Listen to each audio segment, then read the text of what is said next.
In C.S. Lewis' children's book, The Silver Chair, a young girl named Jill is thirsty, desperately thirsty. She wants nothing more than to quench her thirst, take a long, cool drink of some water, and the good news is that she finds herself very close to a stream of cool, crisp, flowing water that beckons her to plunge in her hands and gulp. The bad news is that between her and this quenching water, there sits a lion at the edge of the brook, a great lion. Later, we learned that the lion's name is Aslan, and that Aslan is this allegorical representation of God. So this larger-than-life, transcendent being stands between Jill and the quenching of her thirst, and Jill is not sure what to do. The lion himself invites her to drink, but Jill is not sure what will happen. She's not sure what kind of lion this is. "Would you mind," she asks, "going away while I drink?" And to that the lion answers with a low growl.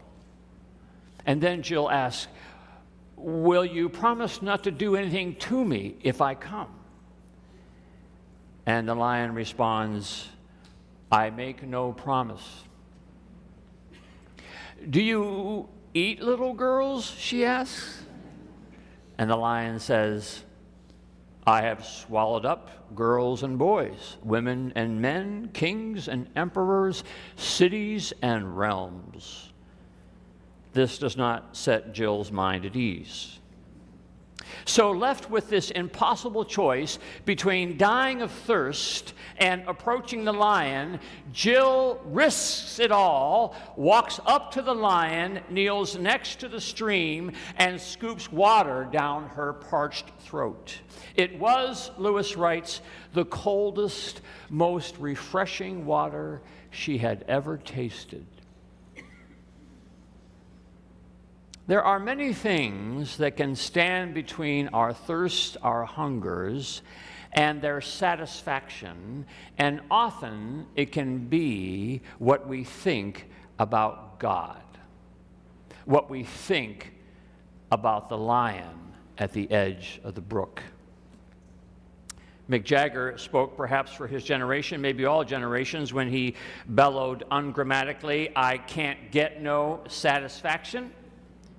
Something stands between us and the satisfying answers to life's questions, to the Spirit's deepest yearnings, and sometimes that something can be what we think about God. What is the nature of the lion in front of the stream?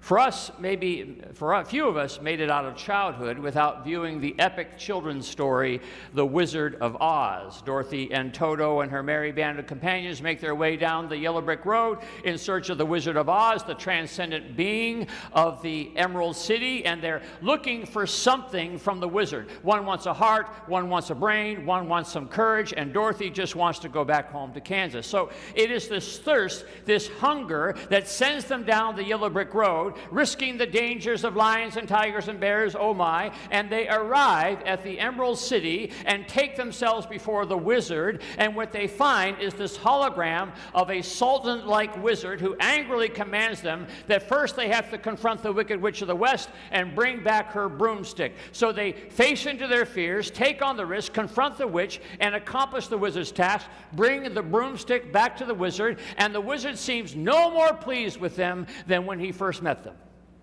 And he tries to dismiss them. And so then comes this question: who is this wizard? Is he for us or is he against us? Does the wizard wish for our satisfaction? Maybe the wizard isn't really a nice wizard. Kind of like that lion with his low growl. Maybe he doesn't really want to quench my thirst. But then Dorothy and friends see behind the curtain, and they see a good man behind what they thought was the bad wizard, and that he does really wish for the things that they've been thirsting for: a heart, a brain, a dose of courage, and a balloon ride back to Kansas. Sometimes satisfying our deepest hungers and thirsts can come only when we are willing to challenge our discovery of who God is. Is God a bad wizard or a good wizard? A mean lion or a good lion? Like the man who was asked by his pastor what his ultimate concern was, and he answered that his ultimate concern was that the ultimate was concerned about him. Which maybe was the question that laid at the heart of this Capernaum centurion. We know very little about the man except that he was Roman, a military man, a non-Jew, a benefactor of the local Jewish community, and he is brokenhearted over one of his servants who is near death, and he thirsts for an answer, for a cure, for a solution to his dilemma, and he's desperate for healing, and he wonders that with Jesus in town, maybe this holy healing man might make a difference. Can't hurt to try.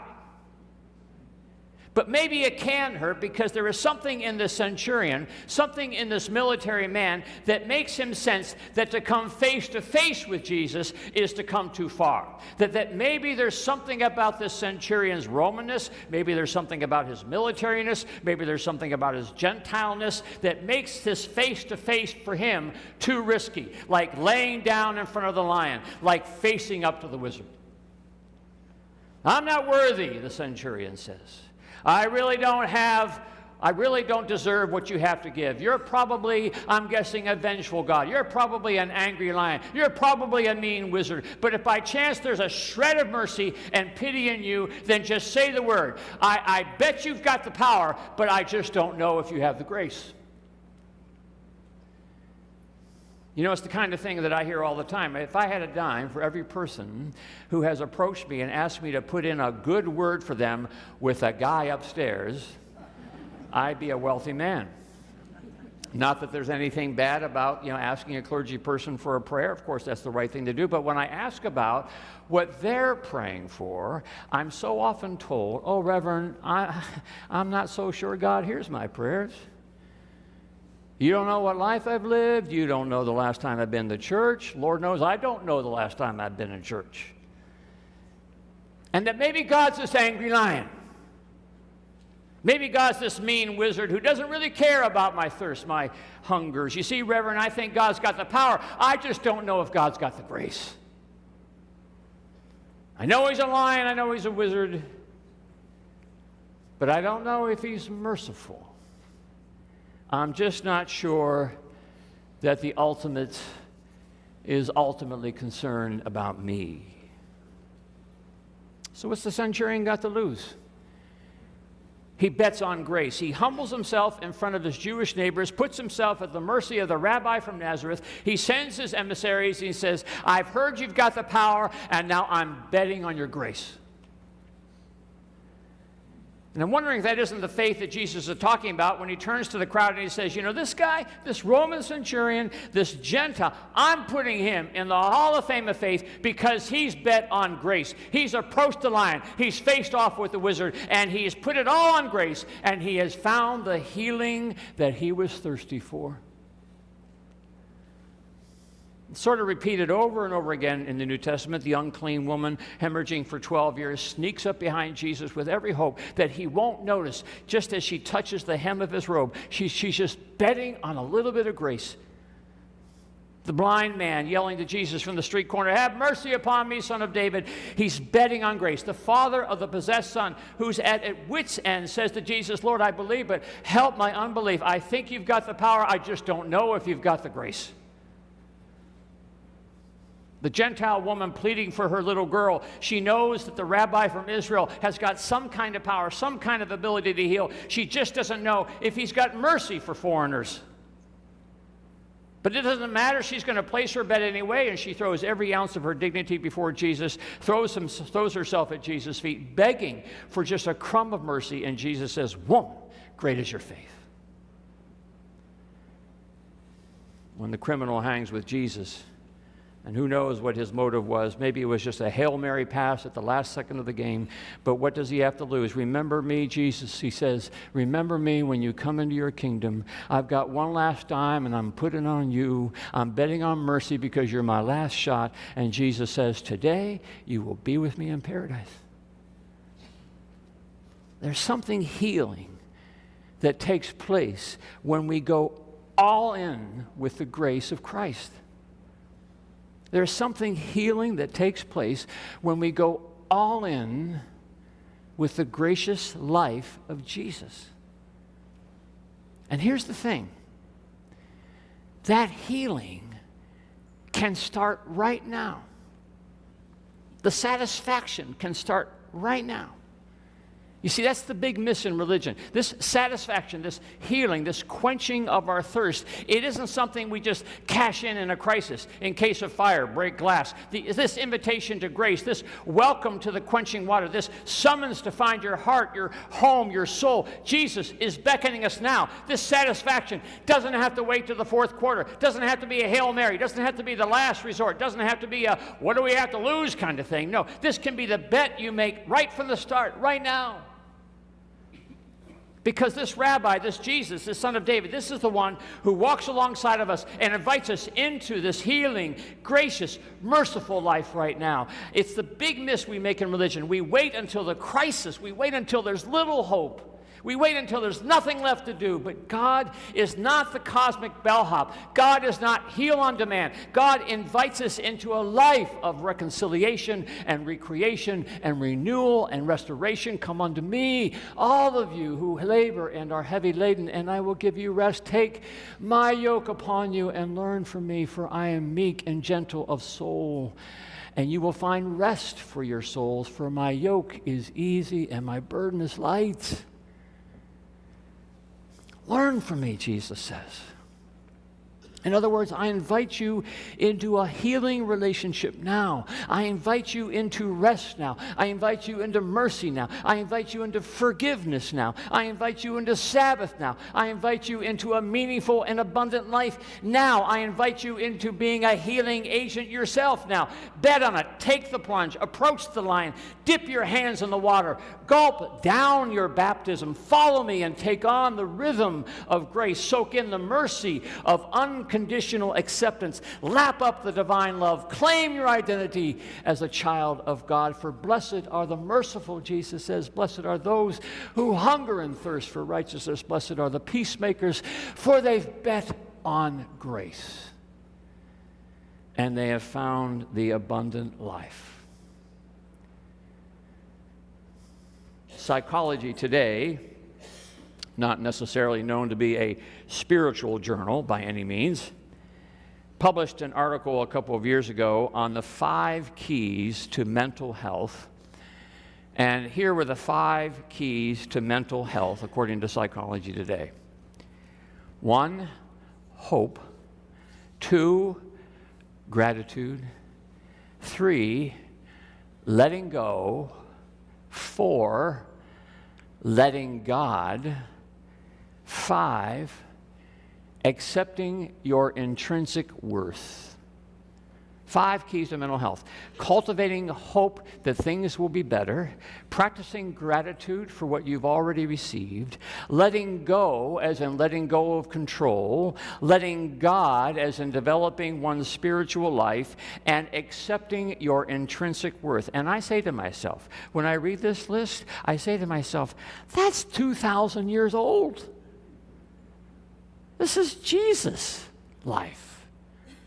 Hope, gratitude, letting go, letting God, accepting your intrinsic worth, and that maybe it's worth walking up to the lion. Maybe it's worth approaching the wizard and saying, I cast my bet, I take my plunge, I reach for the lion's mane, and I start my way now to healing and grace and mercy and gratitude, because you know there's always this tug of war, right, we battle with between which fear is going to win, the fear of getting better or the fear of staying the same. The fear of getting better or the fear of staying the same. The fear of facing the lion or the fear of dying of thirst. So it makes me think of this dear friend of mine up in New Jersey. His name is Bill. And Bill is just like one of the greatest guys you're ever going to meet. He is incredibly full of joy, optimism, full of life. And to be in Bill's presence is to know that life's going to be all right. Now, it turns out Bill's a doctor. He is a doctor of chiropractic medicine, a chiropractor. And somewhere along the way, and this was years ago when I lived up in New Jersey, and after I've complained about having problems with my neck and shoulders and upper spine and far too frequent migraine headaches, Bill says to me, you know, I think I can help you with that. And I say to myself, but you're a chiropractor. You crack people's backs. You paralyze them for life. You inflict pain. And I say to myself, not a chance. So I stay away. My fear of getting better outweighs my fear of staying the same. Eventually, my neck continues to go into spasms and migraines follow, and I finally say to myself, oh, what do I got to lose? Except, of course, my ability to walk again, but what have I got to lose? So I make an appointment, and then on the day of the appointment, I cancel it. And I say, that lion will devour me. That wizard does not have my welfare in mind. My dear friend Bill is so patient and kind. He says, hey, when you're ready, you're ready. Well, finally, after more spasms, more headaches, I was ready, and I made my appointment, and I kept my appointment, and my friend, my trusted friend, wraps his arms around me on the table, and I say, oh boy, this isn't going to be good. But I'm betting on grace, I'm betting on healing, I'm betting on my trusted friend. And before I know it, he holds tight and he adjusts me. And a few days later, he adjusts me again, and again, and again, and again. And over time, I start to feel better. Healing is occurring, hardly ever a spasm, hardly ever a headache. And I say to myself, why did I wait so long? Now, this is not an advertisement for chiropractors, but it is my way toward asking you a question. Why are you waiting so long? The stream of water is cool and clean. Home is not too far away. A new heart and new courage await. The Savior opens his arms to embrace you. Follow me, he says. My yoke is easy, my burden light. Rest is here for your souls. An adjustment here, an adjustment there. Cool water down your parched throat, and home right around the corner.